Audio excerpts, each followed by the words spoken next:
Greg looked awkward when I found him at the bar, but he smiled and said, "There you are, buddy.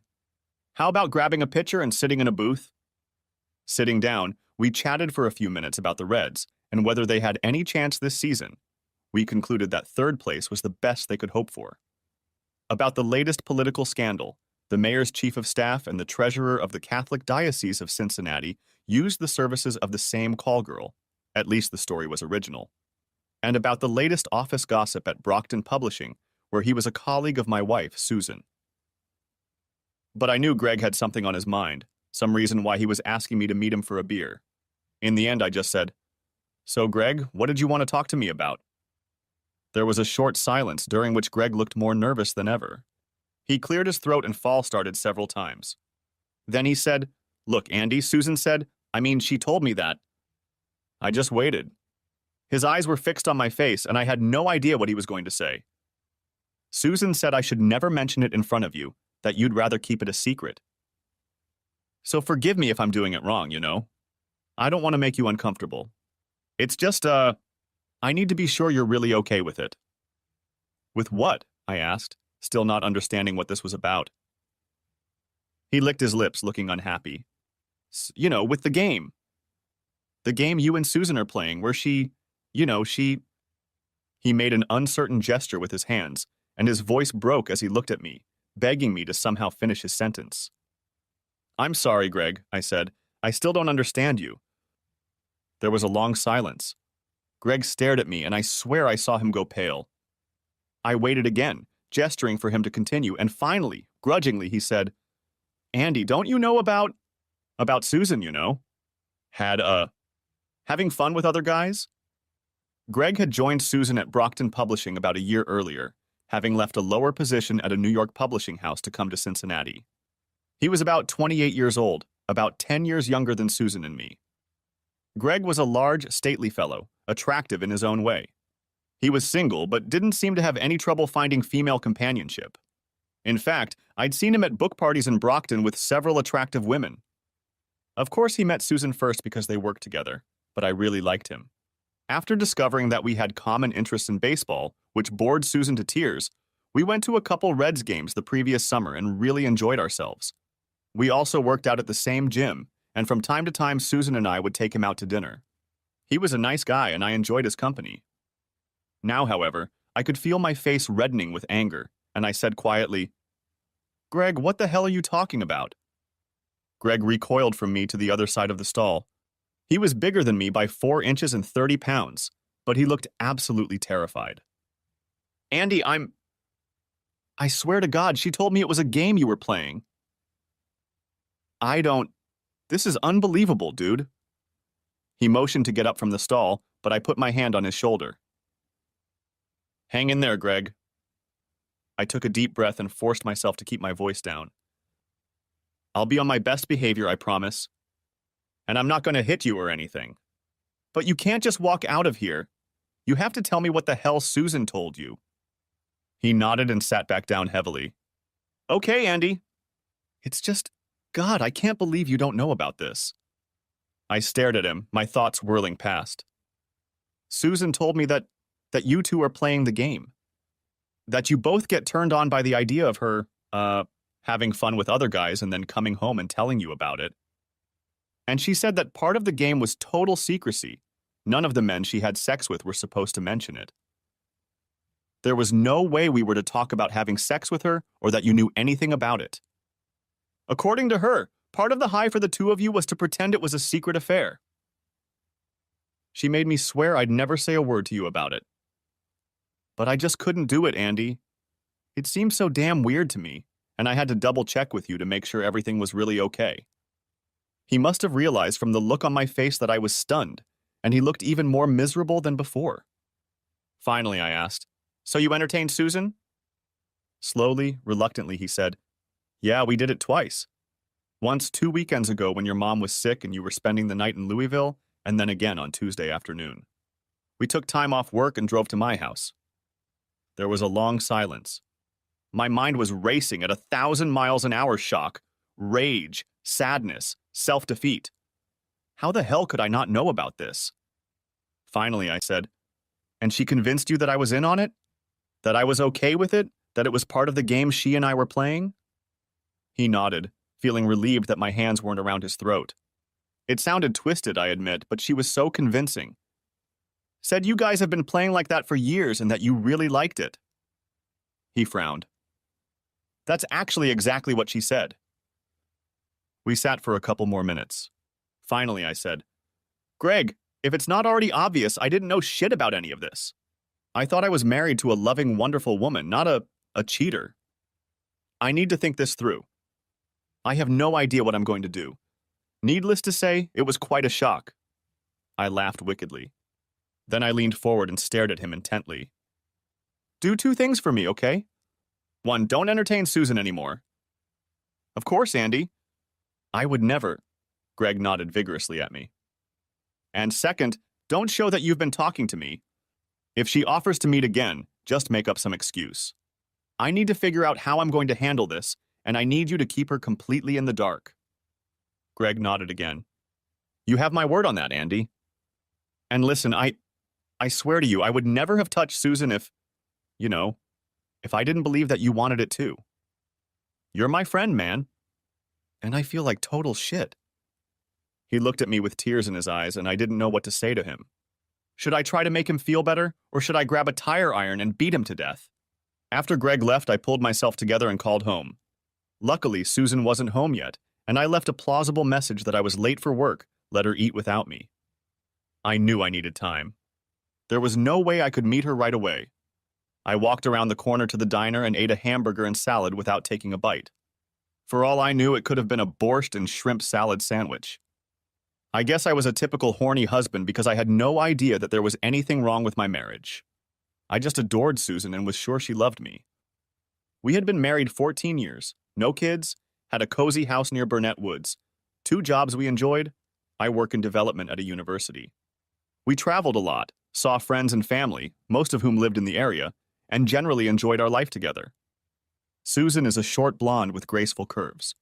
She's cute rather than pretty, but her figure has always attracted attention, and she seems to have always liked it. She actually flirted with me at the party where we first met, and over the years I've watched her flirt with guys at other parties we've been to. Laughing and joking, dancing a little too close, or even letting someone touch herself. And it never bothered me, because I knew she loved me and would go home with me. What a bloody idiot I was. I imagine our sex life was pretty average for a couple like us. We made love maybe a couple times a week.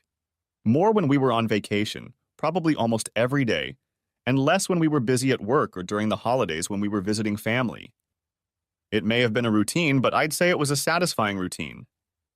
You would think that by the time I finished dinner, I would be ready to go home and kick my cheating wife out of the house, but I wasn't ready yet. It was like hearing that a loved one had died in an accident. My mind just wasn't taking in the news. I kept thinking that this all had to be some kind of mistake.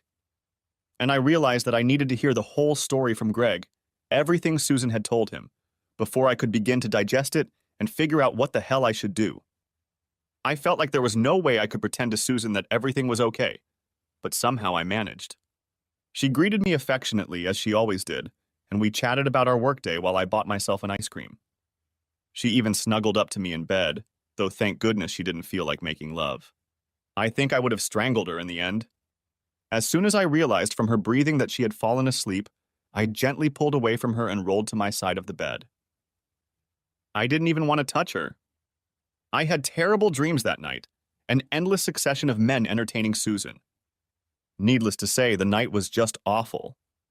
I called Greg the next morning as soon as Susan left for work and arranged to meet him for lunch.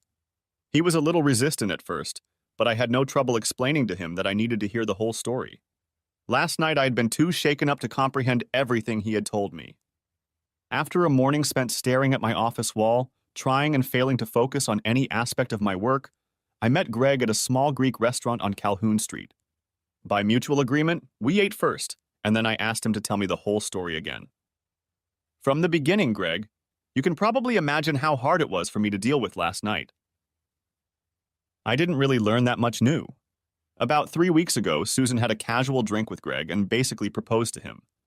She told him about our game and that she was attracted to him. He put it off that day, mostly because he was more stunned than anything else. It seemed like such a far-fetched story, and the thought of being a good friend and sleeping with her made him feel very uncomfortable, so he said. But they talked about it a few more times over the next few days, and when she told him on Friday that I was coming to Louisville for the weekend, he agreed to meet her at the motel. She actually suggested our house, but Greg said that idea scared him. But I asked him to tell me everything Susan had said about the game and how long it had been going on. Apparently, at least a couple of years. She didn't say exactly, he told me, but I realized that she'd had several boyfriends before me. She said she'd always had one buddy, that was her word, buddy, and that she'd had sex with him for a couple months before breaking up with him. She said that after a while, you don't get as interested in talking to her if it's the same guy. You like to hear about someone new. He made a grimace. God, I'm so sorry. I know, Greg. She tricked you. Forget about it. Look, did she tell you anything about how it all started and who was before you? Not about how it started, he said, but she mentioned a couple guys. None of the names meant anything to me except Arnold Morrison. That guy on the city council? Yeah, Greg said. She said she met him when there was a party in Brockton for some political book they published 2 or 3 years ago. Susan also said that you never knew any of her playmates personally before me. She seems to have done that on purpose so you wouldn't have a chance to figure out what she was up to. Did she tell you why she followed you? He looked awkward again. She said I was too appetizing to resist.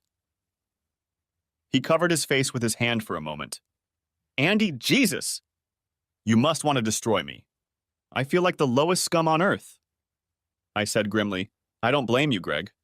A lot of guys would be happy to tear a chunk off Susan without giving a second thought to her husband. And she gave you that stupid story. I can't say that I wouldn't believe it either if all this had happened to me. What really matters is that Susan has been cheating on me. Apparently for years now. How much she must enjoy bullying and pulling the wool over my eyes. I sat staring into space. Greg didn't say anything. My mind was spinning with a lot of questions about what the hell I was going to do. How would I behave with Susan? Would I continue to pretend to be a loving husband and remain in complete ignorance? Will I be able to stand up to her and kick her ass out? Or will I mope around for a while and let her worry? But he already had an answer to one question. Our marriage was over. Susan was history. At least she was history, if what Greg had told me was true. As shocked and furious as I was, I couldn't just drop an arrow on her without knowing for sure. I called my friend Brian and arranged to meet him for dinner. Then I left another message for Susan, saying I was having dinner with Brian and would be home late that night. Brian was my oldest and best friend. We met when he was president of Zeta Beta Tau, the fraternity I joined in college. We were very close. I was best man at his wedding to Emily, and he was my best man when I married Susan. He had known Susan almost as long as I had, and I knew that he and Emily loved her very much. So he was as stunned to hear the story as I was. Brian was great, just as I expected. He let me tell it my way, asking only a few questions along the way. He was patient and supportive, even wordlessly handing me a tissue when I started crying. We're not the kind of friends who say I love you to each other, but I knew he was in my corner and that helped a lot. When I finally finished speaking, he asked me quietly, "Do you know what you're going to do, Andy?" "2 things," I said. I only know 2 things so far. 1, I have to be absolutely sure it's really true. I still can't believe it, you know? I mean, I was so sure Susan loved me. And another thing, if it's true, Susan is in for a very unpleasant time. I can't forgive and forget, not for that. It's all over between us, and from the way I feel now, it won't be pretty either. He nodded. I can hardly blame you, believe me. Then he asked, "What can Emily and I do to help?" Emily. She and Susan were friends too, though not as close as Brian and I. Look, could you keep this a secret even from Emily for the next few days? Of course. We don't usually keep anything from each other, but this is a special case. I won't say a word to her until you give me the okay. Thanks, Brian, I appreciate it. I sat down and thought for a moment. The only name I know of one of Susan's boys is Arnold Morrison, and I was hoping you could help me get in touch with him. He has no idea who I am, but he'll probably want to talk to you. Brian was a political writer, a columnist for Time magazine, but for nearly a decade he covered politics for the Cincinnati Enquirer newspaper and was respected by everyone in the local political scene. I can do that no problem, he said, and we talked for a while about how to set things up. Then we discussed how I should behave around Susan. Brian advised me to suck it up and pretend I was business as usual, not to give her even a hint that anything was wrong until I was absolutely sure of everything. I shrugged and said, I'm not sure I can do it, but I'll give it a try. And in fact, I succeeded almost as well as I had the night before. Again, thank God, Susan pressed against me, but she didn't demand sex. 2 days later, at 10:30 a.m., Brian and I were sitting in Arnold Morrison's large office, looking across the table at him, when he greeted Brian and me cordially. They greeted each other a little. How do you do? What's old so-and-so doing? And then he said pleasantly, Well, Brian, what's on your mind? He was a tall guy, just under 50. Quite good-looking, though a little smarmy, as politicians often are. And he had the manner of many politicians. He seemed very sincere and very interested in you. Is that what attracted Susan? I had no idea. Arnie, I'm here on a very personal matter, and you can rest assured that we will keep our conversation confidential. I believe you know my friend Andy's wife, Susan Cullen. Morrison tried very hard to keep a straight face, but I could see his eyes widen slightly.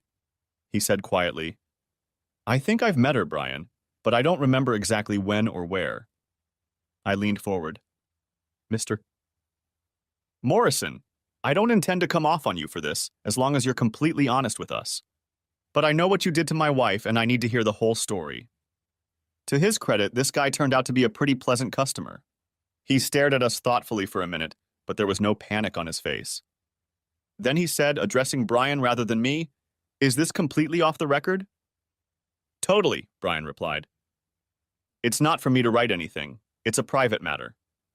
It doesn't get written about, it doesn't get to your wife. It stays with the three of us. And you don't write it down?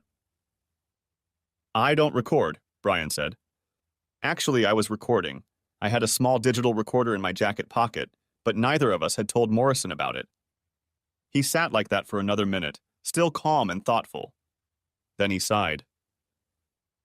I get the feeling I didn't know the whole story either, Mr. Cullen, he said, looking at me. I'm right that you didn't know about my, activities with Mrs. Cullen? Absolutely, I said. Well, he said and stopped. Well, yes, I had an affair with Susan. About 2 years ago. We met at some publisher's party at a reception for a new book coming out. He leaned forward, looking at me intently. But I swear to you that she told me you knew all about it. Actually, she called it a game. She said that she and her husband, sorry you, enjoyed her sleeping around.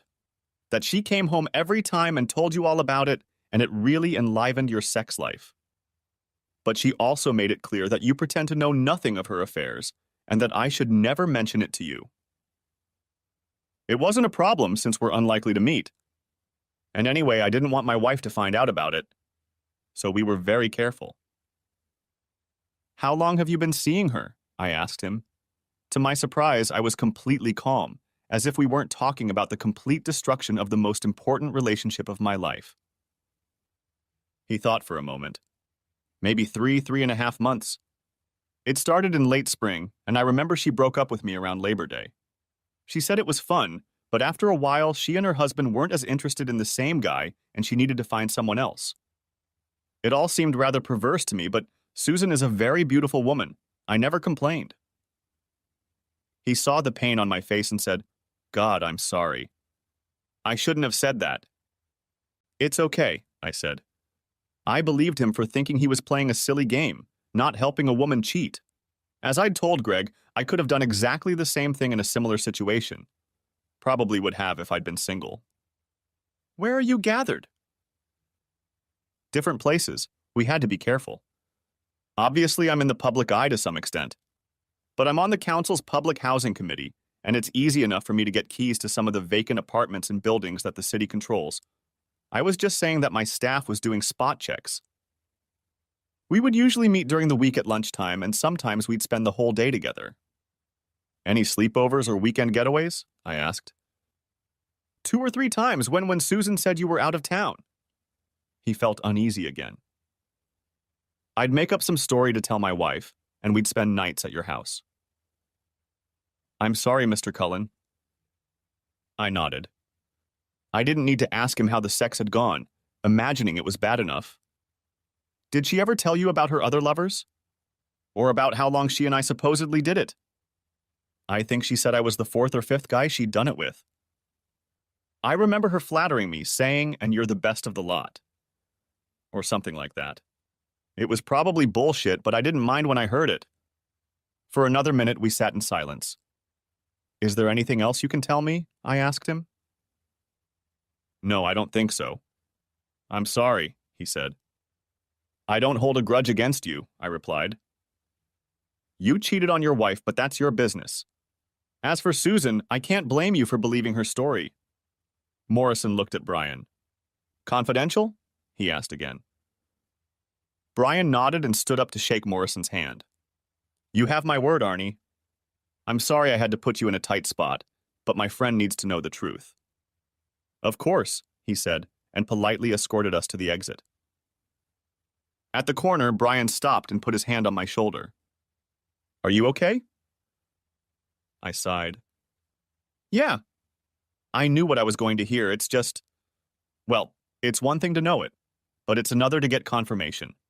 The final nail in the coffin lid. Do you want to sit and talk, or have lunch, or even go beat a bucket of balls? No thanks, Brian. I'll be fine. I'll walk around the park until I'm hungry, then I'll grab a bite to eat and go back to work. But would you mind if I took you and Emily out to dinner tomorrow night?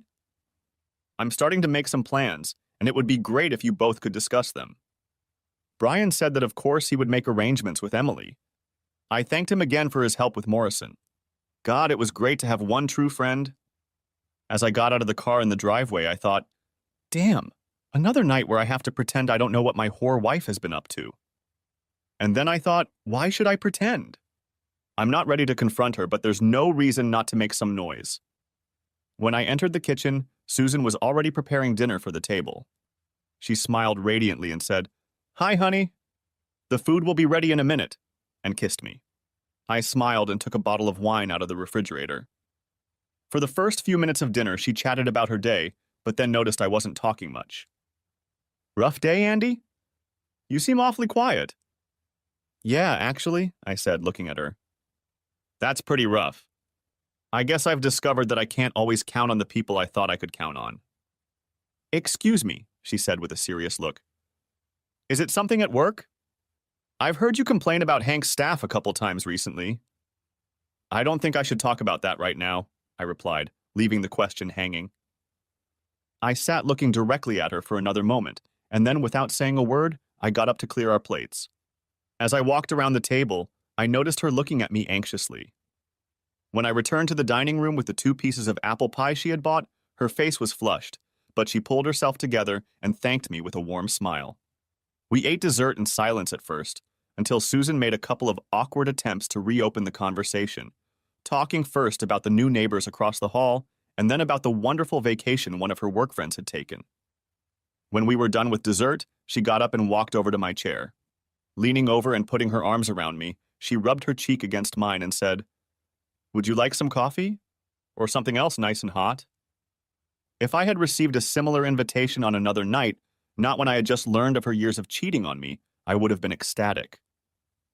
Instead, her offer only made me more furious.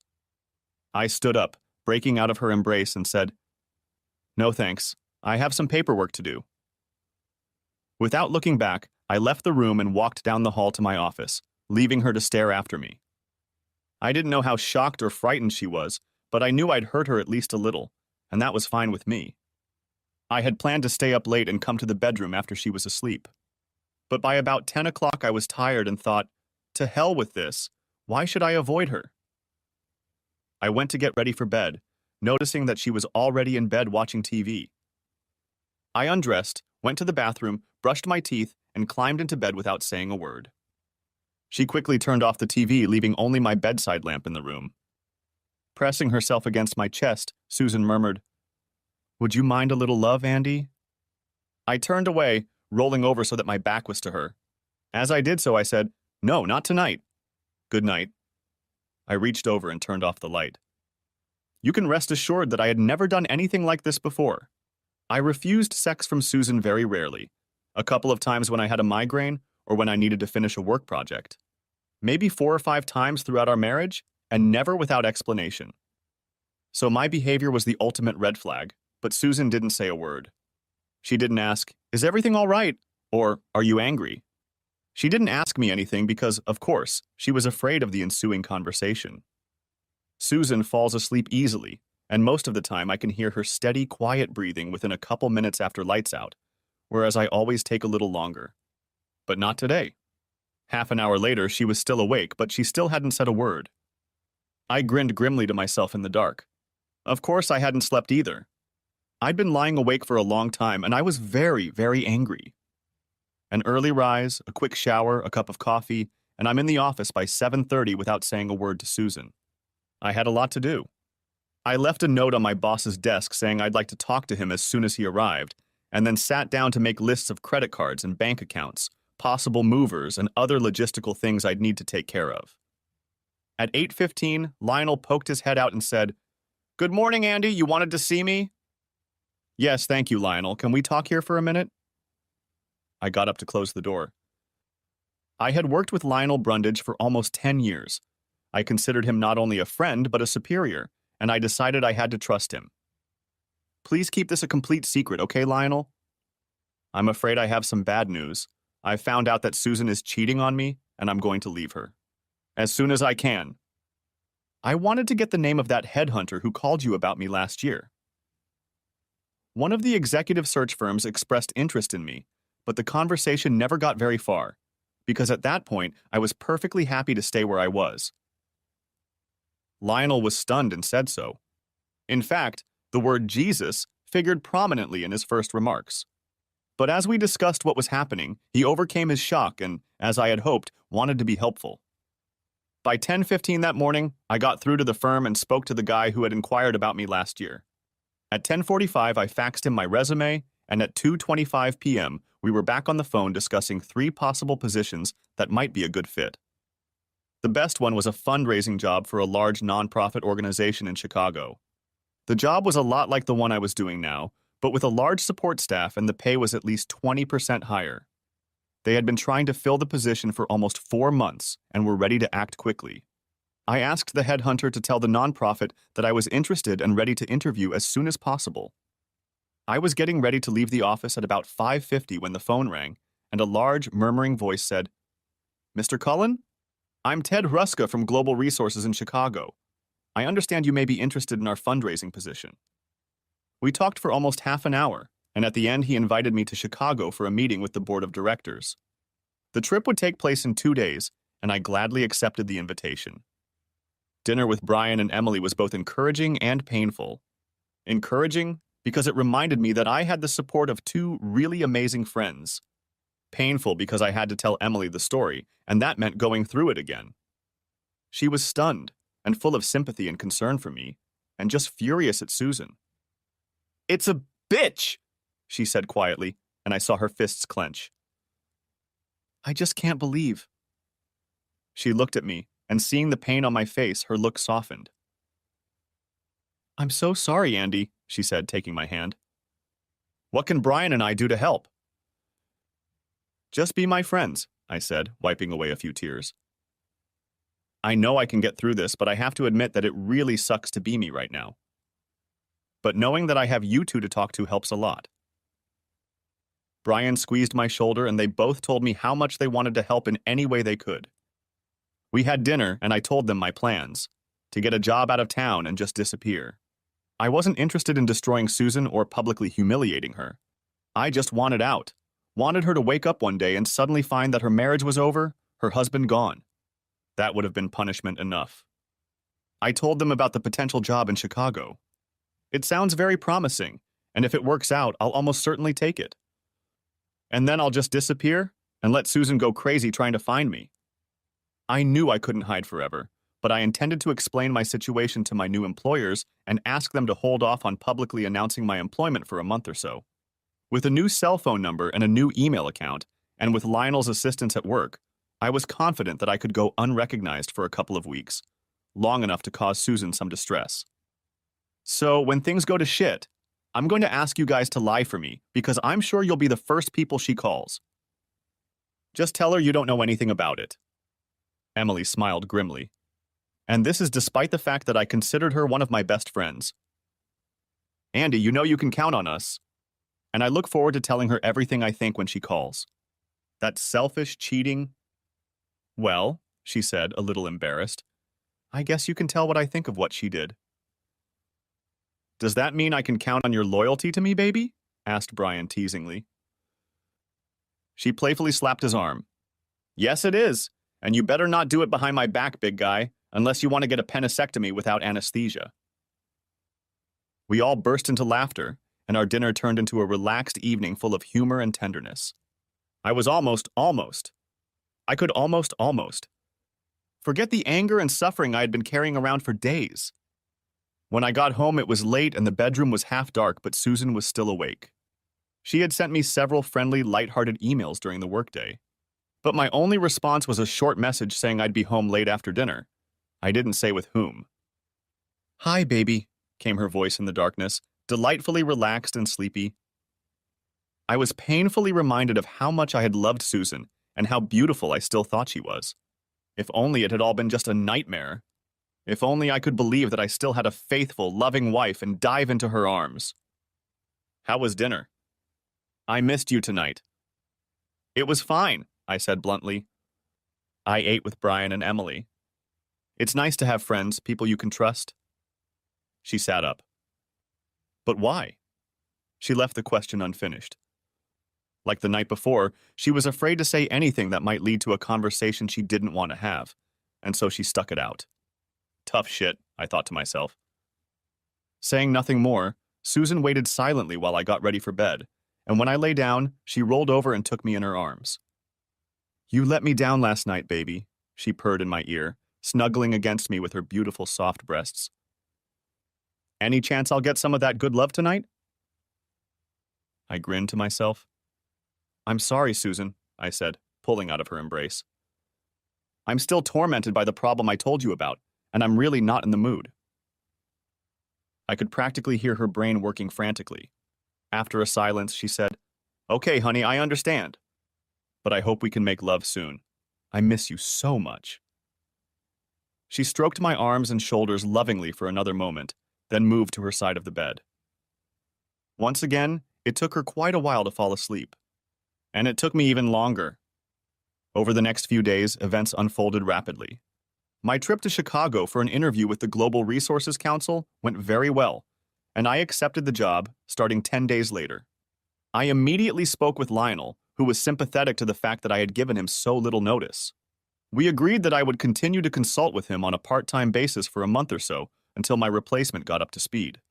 I owed him a great debt of gratitude, and I wanted him to know that I would not let him down. 4 days later, I made a second trip to Chicago and, using the services of a real estate agent Ted Hruska knew, found a great one-bedroom apartment a few minutes from my new office. I signed the lease and then made a quick trip to the furniture store and bought everything I needed to furnish the apartment. I arranged for the delivery to be handled by the manager of my new building, so everything was ready for me when I arrived. I even made arrangements with Eileen Stambaugh, who will be my new administrative assistant, to purchase linens, towels, and some basic kitchen supplies. Eileen was happy to help, especially after I promised her dinner at the best restaurant in Chicago. By the time I returned to Cincinnati for the second time, there wasn't much left to do. I needed to clean out my office at the university, pack the clothes and other things I was taking with me from home, and make all the financial arrangements to separate my life from Susan's. Everything except the packing I could do in my office, and by Friday it was all done. Susan didn't have much reason to worry about my trips out of town, since my job required me to travel quite often. But my coldness definitely made her worry, and I enjoyed watching her try to figure out what to do. She did not want to talk about what was troubling me, for she no doubt feared that I would suspect her of infidelity. So all she could do was be affectionate and loving, and my rude refusals of all her advances clearly upset and frightened her. Emily called me at work and informed me with a kind of malicious glee that Susan had called her to see if she knew anything about what was bothering me. I enjoyed every minute of it, Andy, she told me. I made Susan tell me about all your weirdness. How you don't respond to her affectionate hugs and kisses, deny her sex, hint that there's some problem but don't talk about it. So I asked her, "Is there anything you could have done that would have upset Andy in any way?" And she said, panting, "No, I don't know anything." And then I asked, "Well, did you insist that he tell you what the problem was?" She faltered and said she didn't want to put too much pressure on you, that she was sure you would tell her when you were ready. It was so obvious what she was afraid of. She was trying to get information out of me by keeping her own disgusting behavior a secret. I shared Emily's enjoyment of the call and asked her to keep me in the loop. And I let her know that I was ready to make my move on Monday. I continued to act mysterious and aloof that weekend. My own anger at Susan had certainly not diminished, and I was determined to make the last 2 days of my life as miserable as possible for her. I hardly spoke to her at all and responded to her every warm or cordial suggestion with rude coldness. When she asked if we could take a walk on Saturday, "It's such a lovely day, dear." I stared at her and then said I didn't feel like it. When she offered many options for what we could do together on Saturday night, go out to dinner, watch a movie, or get together with friends, I said I wanted to stay home and watch TV. As she settled down next to me on the couch, I waited about 10 minutes until the end of the show we were watching and then stood up abruptly. "I just remembered I have a couple reports to finish," I said, and disappeared into my office. I went to bed late after Susan fell asleep and woke up Sunday morning to find her snuggled up against me. When I opened my eyes, she smiled at me and said, "Good for you. You're awake and the baby wants to play." She rolled over onto her back and tried to kiss me, but I held her back by putting both hands on her shoulders. "Susan, stop it," said I. "I'm not forcing you to have sex when you don't want to, and I'd appreciate it if you'd show the same consideration." I slid out from under her and got out of bed, reaching for my robe. She looked upset. "But honey, we haven't made love in, I don't know, 2 weeks. I've done something to, you're mad at me?" It was the closest she came to asking me a direct question about my behavior, a sign that she was getting desperate. "I don't know, Susan. You tell me. Is there anything you could do to make me angry with you?" I said it calmly, but coldly. Silence. She looked down. Then she said, "No, baby.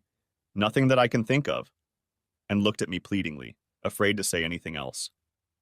"I guess we're done then," I said, and headed into the kitchen to make coffee. Susan must have been frightened by our conversation, because she avoided me for most of the rest of the day. However, I heard her on the phone several times.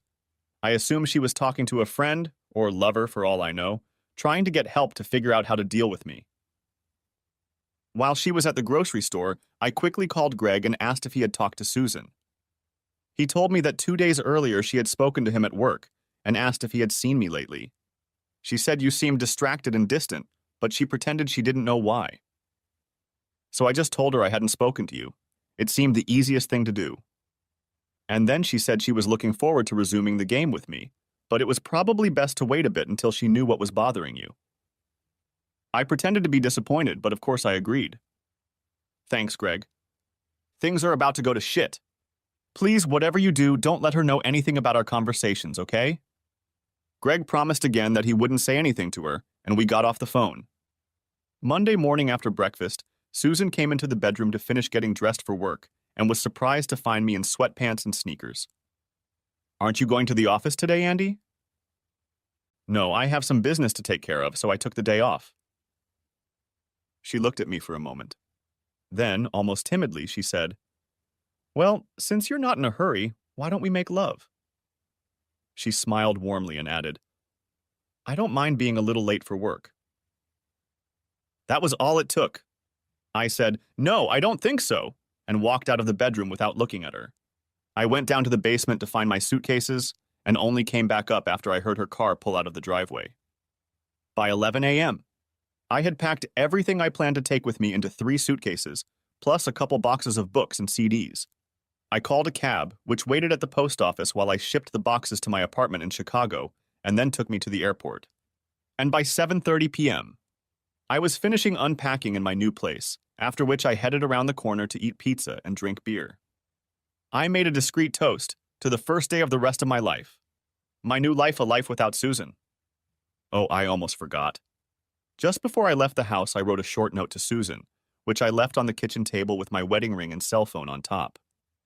The note said, "I found out about your game. So here's my game.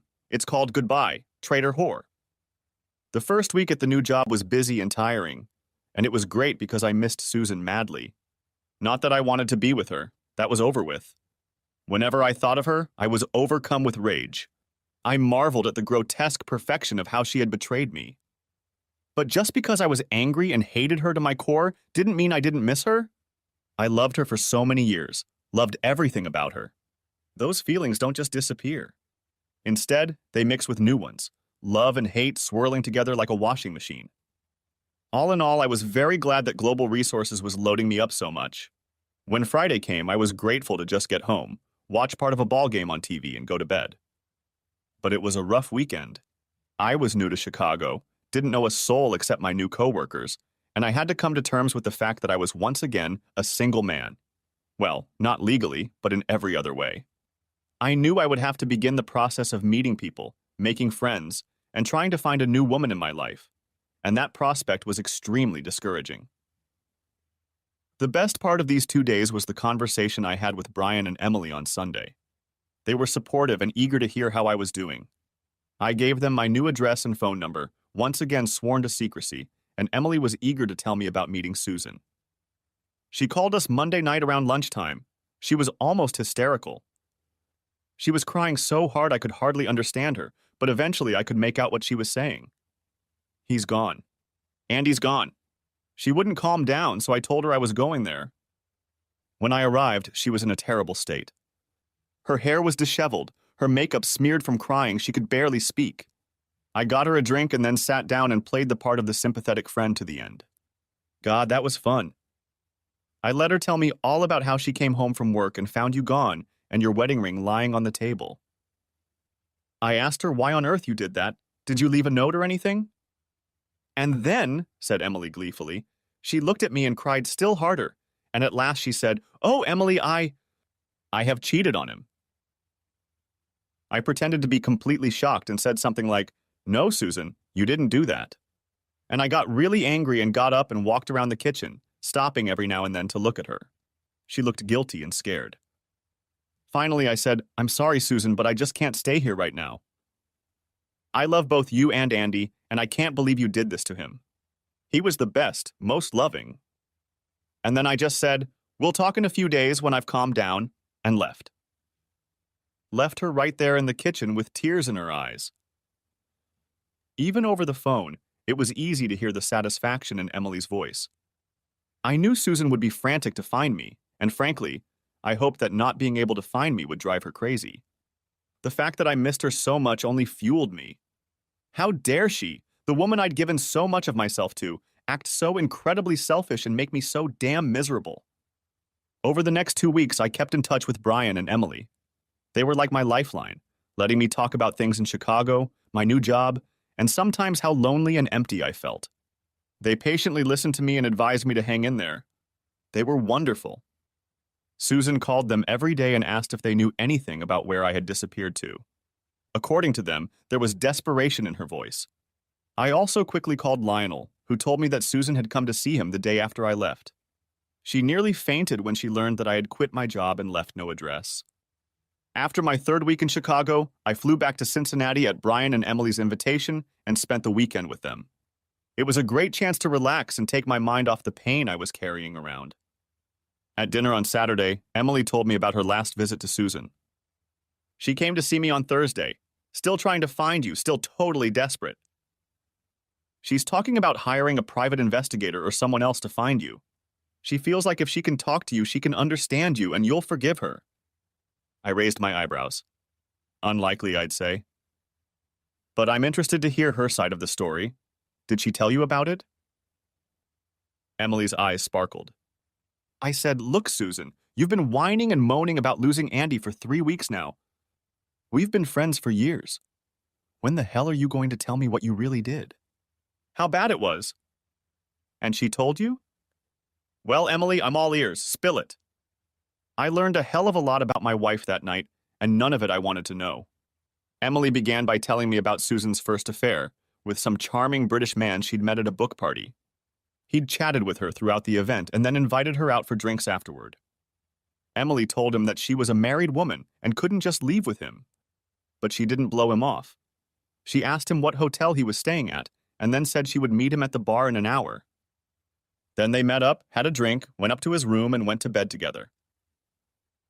I sat staring out the window. After all, this wasn't news. I knew she'd been having fun with me for years. She said, "Why?" I asked her about it, believe me.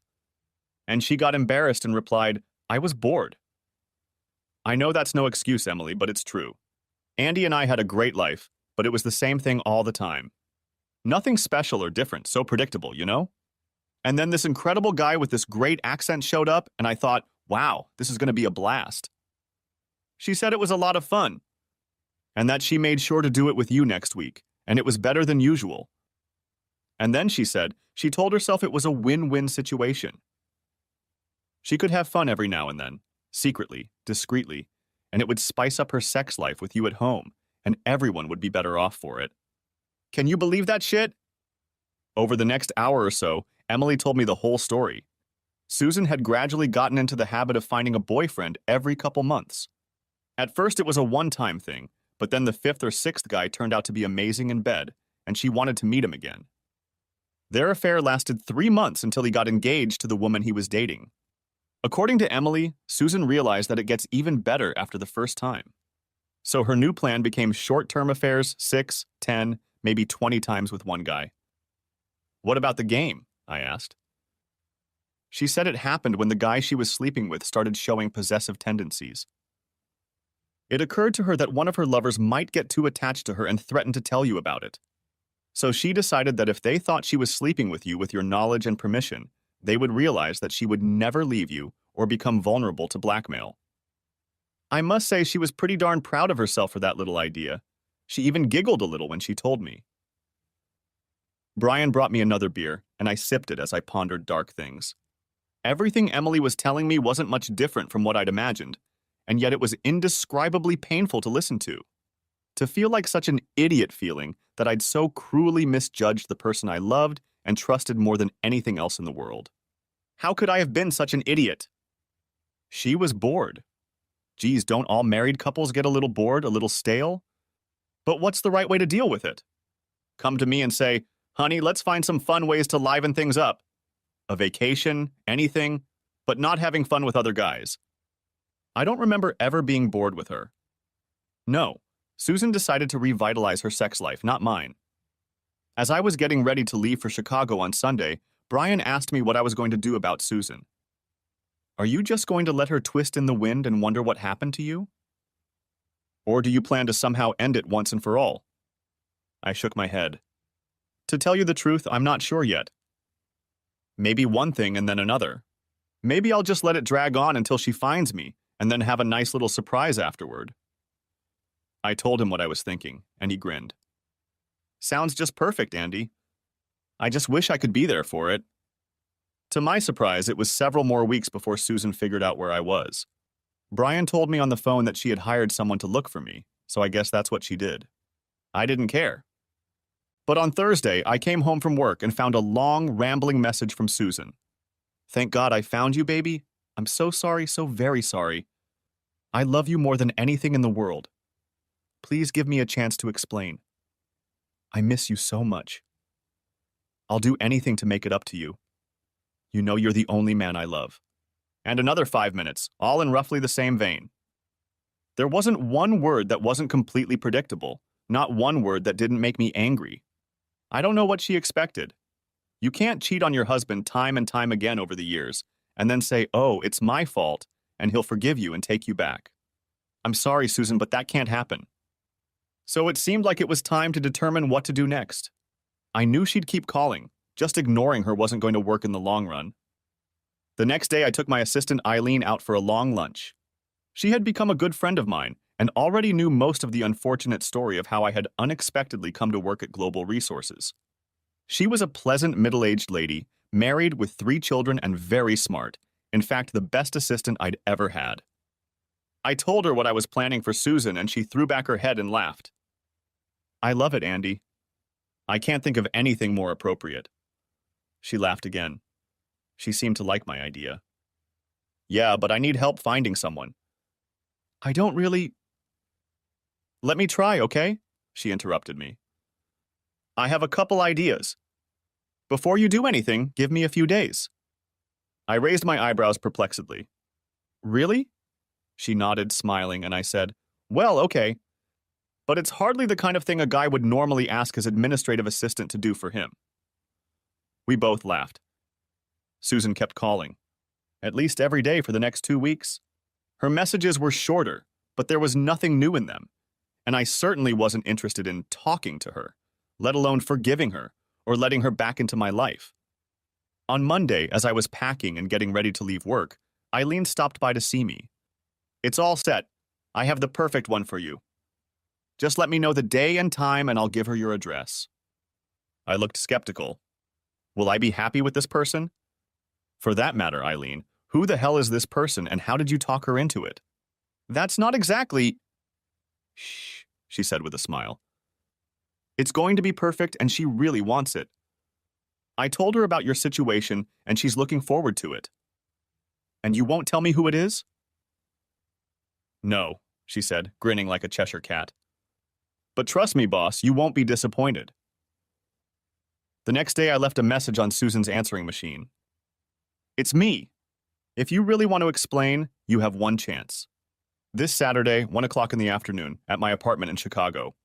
Don't show up early and don't be late. I'll give you 1 hour. Here's the address. Leave me a return message to confirm you're coming. That evening, I didn't pick up the phone when it rang, but listened to Susan leave me an excited message. Oh my goodness, thank you, baby. Thank you. I love you so much. Of course I'll be there on Saturday. Thank you for this chance. I know I can understand you. I'm so sorry I hurt you, and I want to spend the next 60 years making it up to you. Etc. Etc. Etc. The next day, Wednesday, I spoke to Eileen. I made an appointment for 1 o'clock on Saturday afternoon. Can you ask your mystery woman to be at my place no later than 12? Of course, she said. But you have to promise to call me and tell me the whole story when it's over. That will be my reward. Emily told me over the phone how excited Susan was.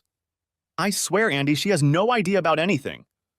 She really thinks she's going to get you back. Like all she has to do is tell you how sorry she is. Honestly, I don't understand how I could have been so deceived. After all, we've been friends for almost 15 years. And we talked about everything. Our husbands, our jobs, our families. And now that I recognize how selfish and cruel she can be, even if she can't see it, of course, I can only wonder how blind I was. I laughed a little bitterly. Look, Emily, how do you think I feel? I've been married to her all this time. I guess the real lesson is that people like you, Brian and me, decent, trusting, caring for others, usually make the mistake of assuming that the rest of the world is just like us. And Susan doesn't. Saturday morning, I cleaned up my apartment to make it look right. I didn't want to look or feel like a victim. I wanted the apartment to look like the home of a happy single guy.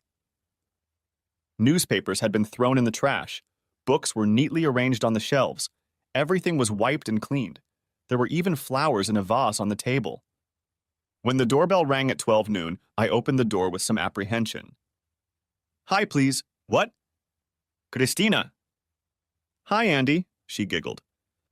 Maybe I should say surprise, Andy. Christina Hansen worked at Global Resources as a program specialist. She was one of the first people I met when I started working there. She was about 30 or so she was about 8 years younger than me. And she was just stunning. Christina was slender, with black hair and the most amazing green eyes I had ever seen. She was elegant and classy, yet amazingly casual and friendly with people. She was simply one of the most beautiful women I have ever met. And of course, I was awed by her looks when I first met her. But I was also blown away by what Susan was doing to me, and I was in the middle of my first couple of days at a new job and in a new city, and was busy trying to remember the names of the other 12 people I had been introduced to at the same time. I certainly thought of her often. We saw each other several times a week, in passing or at senior staff meetings, and she was always cordial and cheerful. She seemed to like me, though I couldn't be sure if it was just her natural sociability and friendliness. I knew she wasn't wearing a wedding ring, but it was almost impossible for a gorgeous woman like Christine not to have a boyfriend. So I put her out of my mind as more than just a coworker I liked and who I actually enjoyed looking at. It didn't even occur to me to ask Eileen about her and whether she was seeing anyone. Now, as she looked around my apartment with an approving expression on her face, I was at a complete loss. Christine, Eileen told you about today, right? About my wife and what I was planning? She smiled broadly at me. Of course. She gestured to the shopping bag she'd brought with her and said, "Everything I need is in here." But you... I was still unsure, still flabbergasted, actually. You realize that you're going to be... This time, Christina laughed and gently stroked my cheek with the back of her hand. Yeah, Andy, I get it. Eileen told me about your situation, what you found out about your wife and all that. She began to look more serious and continued.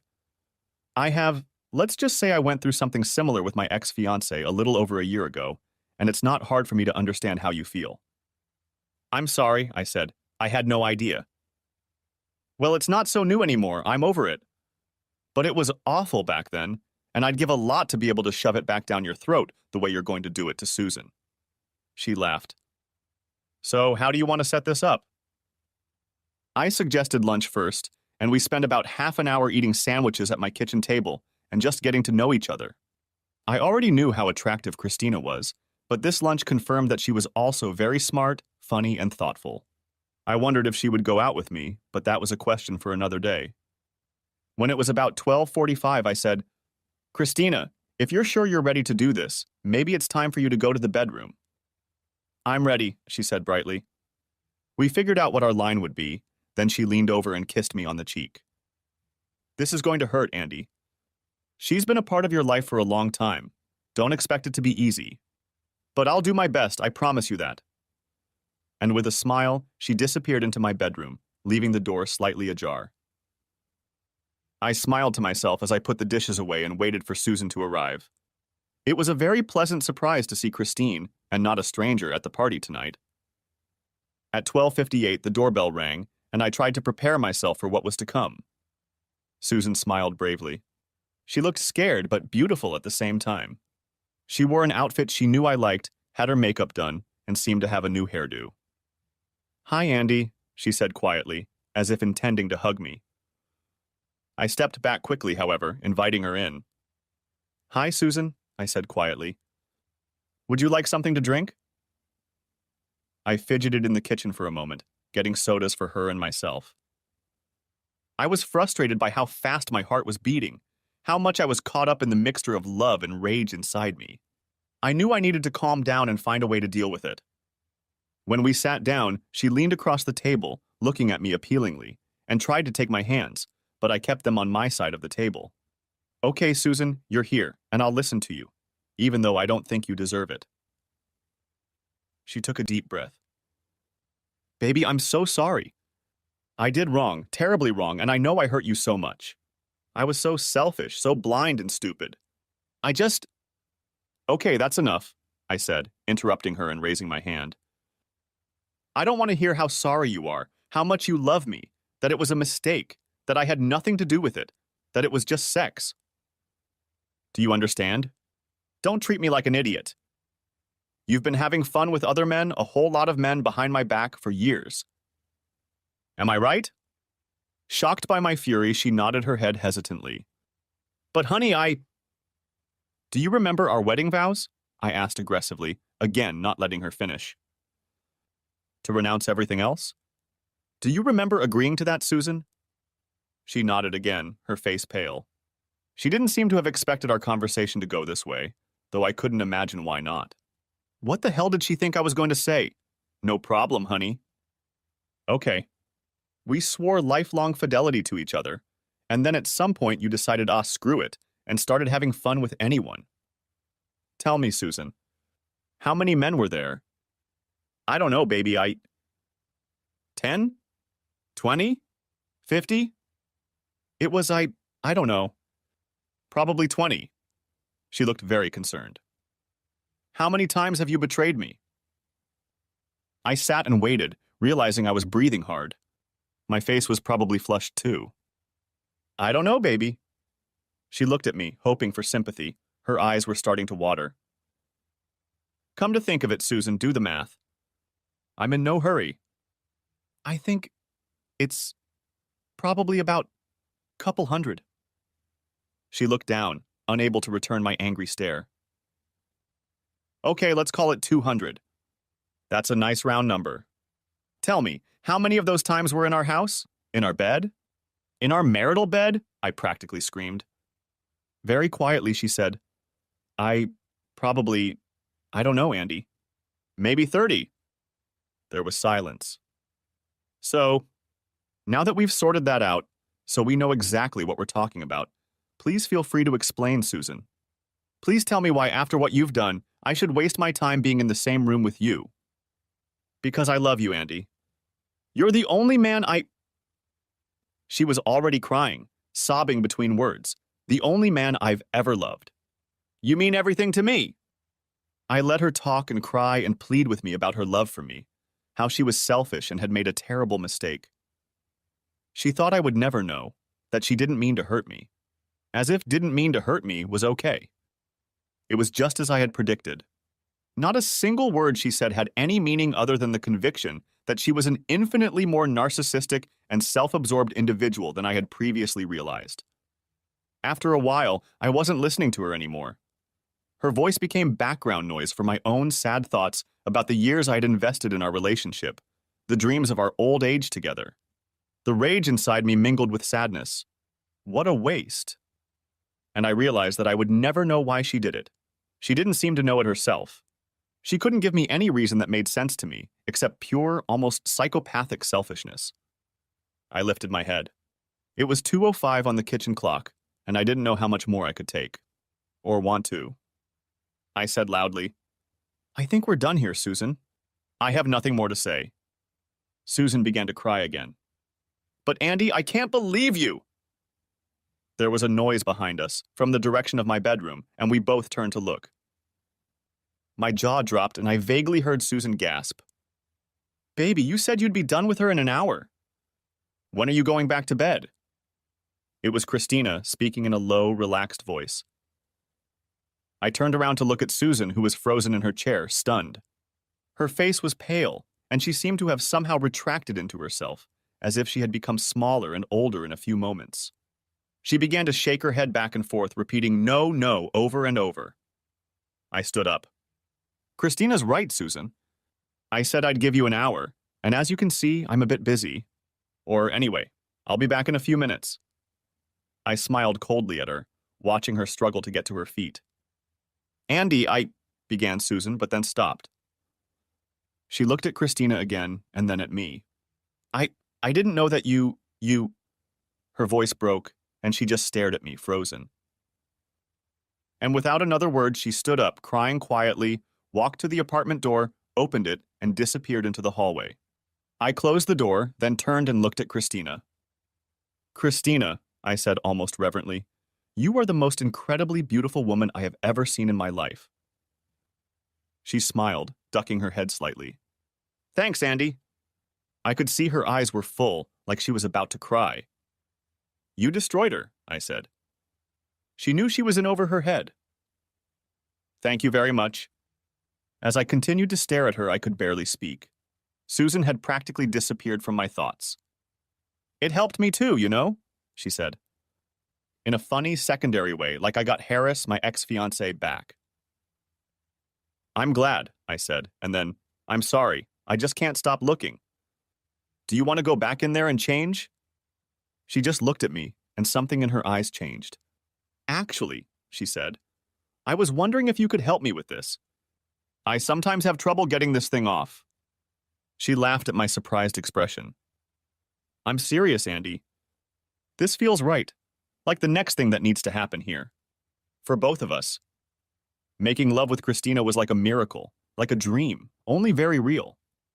After maybe half an hour, she mumbled that she had to go and got out of bed. I started to get up, but she gently pulled me against her. No, it's okay, Andy, just rest. I didn't know this was going to happen, in case you were wondering, she told me. But after I heard you and her talk, I decided I wanted it. I decided it was the right thing to do. Thank you, Christina. That was the most loving, most generous, and beautiful thing anyone has ever done for me. Smiling, she replied, I did it for me too, Andy. And you've done a lot of good for me, and not just for my ego.